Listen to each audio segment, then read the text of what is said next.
वर्तमान सरकार की तमाम आलोचनाएं हो सकती हैं और होनी भी चाहिए, लेकिन वर्तमान सरकार ने लोगों के जीवन स्तर सुधारने के लिए और देश की रक्षा और विकास के लिए आम आदमी के हाथों में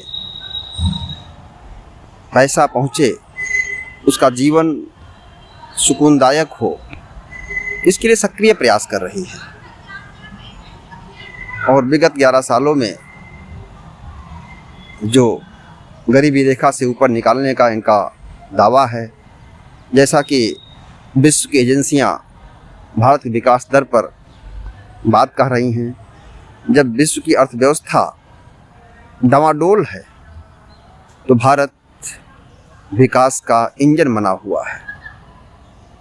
इसके बाद भी भारत में कुछ ऐसे मानसिकता के लोग बैठे हैं, ऐसा इन्वायरमेंट क्रिएट करते हैं, मुझे लगता है इस सरकार ने कोई कार्य नहीं किया है। चुनाव ऐसे जीत जा रही है। वोट चोरी का आरोप है। हाँ, तमाम आरोप हो सकते हैं।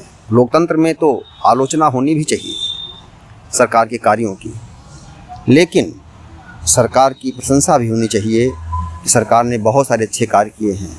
और सुरक्षा का जो माहौल इस सरकार ने बनाया है, इसके पहले शायद इस सरकार में रही हो। देश में आतंकवादी गतिविधियों का जो दायरा था, कोई बस, कोई सड़क, कोई रेल, कोई मंदिर, कोई मस्जिद, कोई मठ, कोई गुरुद्वारा बचा नहीं था जहाँ पर लोग विस्फोट नहीं करते थे। लेकिन वर्तमान सरकार ने अपने सुरक्षा तंत्र को मजबूत किया, देश की रक्षा तंत्र को मजबूत किया, देश का ढांचागत विकास करने पर तमाम धन खर्च किए।